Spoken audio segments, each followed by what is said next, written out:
All right, welcome. We're now class 1, What Makes You Flow? And if you look at the workbook, you're going to see the first couple pages are introductory. They're all the things that we talked about in the introductory class.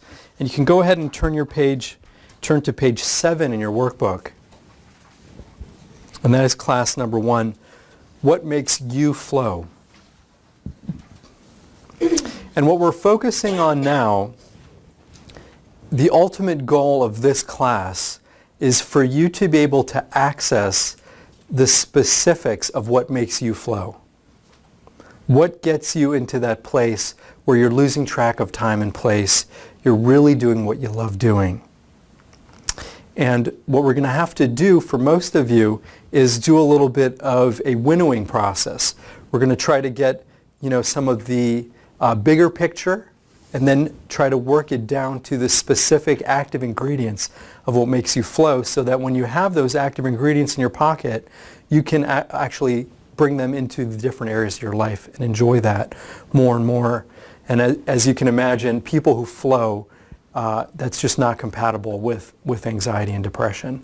So having more and more of that in your life is really very important. So the first thing that we're going to be doing that I'm going to ask you guys to do is there's some white space in front of you if you have notebooks. Those of you at home, I highly encourage you to have some writing paper for this.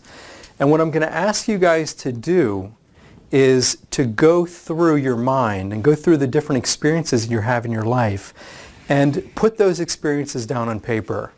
Some of you may need to write for a while, kind of like free flow writing. Some of you may need to just list them out, and they may seem all very different. But these are experiences that you've had in your life that are they surpass everything else. You are not self-conscious when you're flowing. If you think of swimmers, professional swimmers, it's all automatic, and they're in their flow. They'll swim for hours and it feels like 5 minutes.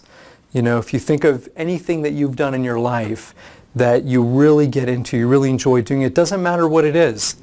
And it may be something that in your past you experienced it and it was fleeting, but see if you can remember what it was.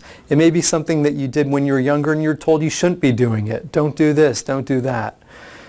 But what matters is this subjective feeling that you have that you're doing what you love, that you're flowing. So step 1, what we're going to do is get those experiences down on paper. Here they are, 1, 2, 3, 4. And then what we're going to do is look at those experiences and analyze them to understand what are the active ingredients in this. Was it connection? Was it creativity? What was it that's that nugget, that kernel that you really need to get into your flow? And what I have to help you with that is another sheet that you can, at home, those of you who are using this program will download, and you guys in the classroom here have it right in front of you. This list of values are really just different concepts that may help you identify what it is that really helped you flow. What is it? And so before we get started with this, I want to make sure you guys understand the concept of flow. I want to make sure you understand what the exercise is. Again, it's 2 parts, and you're going to go ahead and do these on your own. Number 1 is what are the experiences that you had, and put those experiences down. And then number 2, you're going to analyze each one of those experiences and say, well, what was it about this experience that made me flow? Was it this or was it that? Does that make sense? I'll give you a quick example before we get started with the guy I was working with last week. I asked him when was the last time he had flow, very anxious guy. And he said when he was playing poker with his friends. And all he knew is that he's happy when he's playing poker, so he had to keep on playing poker, right? And so it was the active ingredients of what made him love poker were locked in that experience. And so what we did was we worked for a couple minutes, and that's all it took to extract from the experience of playing poker what were the active ingredients. And he found 2. The first thing he found that really made him flow was the connection. Here he is with his friends, he's having a good time, and he's just really enjoying that. And when he's connecting with people, he's really flowing.